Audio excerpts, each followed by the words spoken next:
আসসালামু আলাইকুম। দুপুর ১২টা বেজে ১০ মিনিট।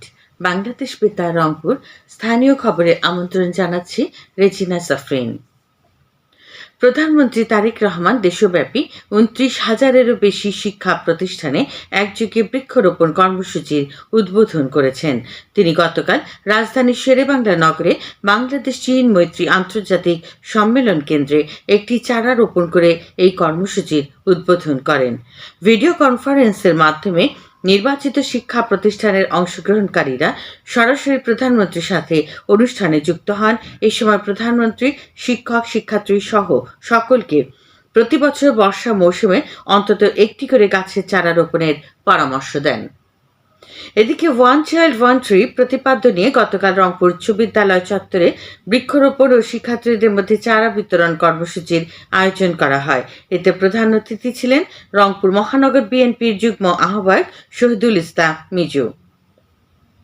লালমনিরহাট, গাইবান্ধা, কুড়িগ্রাম এবং জয়পুরহাট সহ উত্তরাঞ্চলের অন্যান্য জেলা ও উপজেলাতেও অনুরূপ কর্মসূচি পালন করা হয়। বিভিন্ন কর্মসূচির মধ্য দিয়ে দেশে গতকাল বিশ্ব শিশু শ্রম প্রতিরোধ দিবস পালিত হয়েছে। দিবসটির এবারে প্রতিপাদ্য ছিল শিশু শ্রমকে না বলি শোভন কর্ম পরিবেশ নিশ্চিত করি। দিবসটি উপলক্ষে রংপুর জেলা কালেক্টরেট সম্মেলন কক্ষে সভাপতিত্ব করেন জেলা প্রশাসক মোহাম্মদ রুহুল আমিন।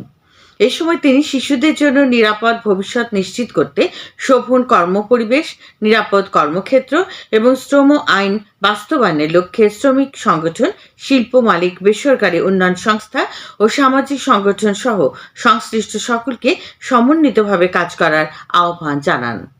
এর আগে নগরীতে একটি শোভাযাত্রা বের করা হয়। এদিকে দিবসটি উপলক্ষে কুড়িগ্রাম জেলা প্রশাসকের কার্যালয়ে গতকাল এক আলোচনা সভা অনুষ্ঠিত হয়েছে। জেলা প্রশাসক অন্নপূর্ণা দেবনাথ এতে সভাপতিত্ব করেন। ভারী বৃষ্টি ও উজান থেকে নেমে আসা পাহাড়ি ঢলের কারণে লালমনিরহাটে তিস্তা নদীর পানি বৃদ্ধি পেলেও আজ বেলা বাড়ার সাথে সাথে তা কমতে শুরু করেছে। আজ সকাল ৯টায় পানির প্রবাহ বিপদসীমার ১৮ সেন্টিমিটার নিচ দিয়ে প্রবাহিত হচ্ছিল। পানি উন্নয়ন বোর্ড সূত্রে জানা যায়, রাতে পানি প্রবাহ আরও কমার সম্ভাবনা রয়েছে। পরিস্থিতি নিয়ন্ত্রণে রাখতে তিস্তা ব্যারেজে ৪৪টি জলকপাট খুলে দেওয়া হয়েছে। রংপুর বিভাগে গত ২৪ ঘণ্টায় হামের উপসর্গ থাকা ১০ জন রোগী শনাক্ত হয়েছে। আজ সকালে রংপুর বিভাগীয় স্বাস্থ্য পরিচালকের কার্যালয় সূত্রে জানা যায়, ঠাকুরগাঁও জেনারেল হাসপাতালে ৫ জন ও রংপুর মেডিকেল কলেজ হাসপাতালে ৫ জন চিকিৎসাধীন রয়েছে। গত ৩০ মার্চ থেকে আজ পর্যন্ত রংপুর বিভাগে হামের উপসর্গ থাকা ১,৭৪৮ জন রোগী শনাক্ত হয়েছে এবং ১,৬৯৭ জন রোগী সুস্থ হয়ে বাড়ি ফিরেছেন। বর্তমানে হাসপাতালে ৫১ জন রোগী চিকিৎসাধীন রয়েছে। গাইবান্ধার গোবিন্দগঞ্জে ফসলের উৎপাদন বৃদ্ধি, পুষ্টি, নিরাপত্তা ও কৃষি উদ্যোক্তা তৈরির লক্ষ্যে পার্টনার কংগ্রেস গতকাল অনুষ্ঠিত হয়েছে। উপজেলা কৃষি কর্মকর্তা মেহেদী হাসানের সভাপতিত্বে কংগ্রেসের প্রধান অতিথি ছিলেন জেলা কৃষি সম্প্রসারণ অধিদপ্তরের উপপরিচালক আতিকুল ইসলাম।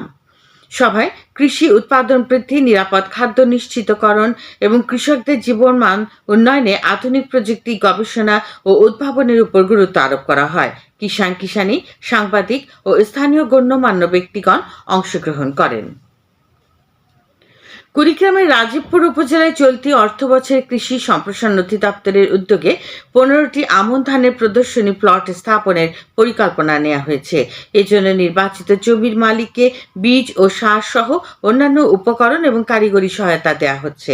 এইসব প্রদর্শনী প্লটের ফলন দেখে অন্যান্য কৃষকগণ একই পদ্ধতিতে আমন ধান চাষে উৎসাহিত হবেন বলে কৃষি সম্প্রসারণ অধিদপ্তর আশা করছে।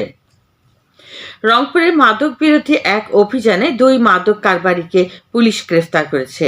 আজ সকালে মেট্রোপলিটন পুলিশের মিডিয়া সেল এ তথ্য নিশ্চিত করে জানায়, গতকাল নগরীর আমাশু কুকরুল মধ্যপাড়া এলাকার অভিযান চালিয়ে ৪ গ্রাম গাঁজা সহ ২ মাদক কারবারিকে গ্রেফতার করা হয়। তাদের বিরুদ্ধে আইনগত ব্যবস্থা গ্রহণ করা হয়েছে। এদিকে লালমনিরহাট বিজিবির মাদক বিরোধী বিশেষ অভিযানে ২৯৪ বোতল নিষিদ্ধ নেশাজাতীয় সিরাপ জব্দ করেছে, যার আনুমানিক সিজার মূল্য ১,১৭,০০০ টাকা। আজ বিজিবির এক প্রেস বিজ্ঞপ্তিতে জানানো হয়, হাতীবান্ধা উপজেলার উত্তর আমঝোর সীমান্ত এলাকায় এই অভিযান পরিচালনা করা হয়। সবশেষে আবহাওয়া। আজ সন্ধ্যে ৬টা পর্যন্ত অভ্যন্তরীণ নদীবন্দরগুলোর জন্য পূর্বাভাসে বলা হয়েছে ময়মনসিংহ, খুলনা, বরিশাল, পটুয়াখালী, নোয়াখালী, কুমিল্লা, চট্টগ্রাম, কক্সবাজার ও সিলেট অঞ্চলের উপর দিয়ে দক্ষিণ পূর্ব দিক থেকে অস্থায়ীভাবে ঘন্টায় ৪৫ থেকে ৬০ কিলোমিটার বেগে দমকা থেকে ঝোড়ো হাওয়া বয়ে যেতে পারে। সেই সাথে বৃষ্টি অথবা বজ্রসহ বৃষ্টিপাতের সম্ভাবনা রয়েছে। এইসব এলাকার নদীবন্দরসমূহকে ১ নম্বর সতর্কতা সংকেত দেখাতে বলা হয়েছে। খবর শেষ হলো। আমাদের পরবর্তী স্থানীয় খবর প্রচারিত হবে বেলা ২টা ৫ মিনিটে।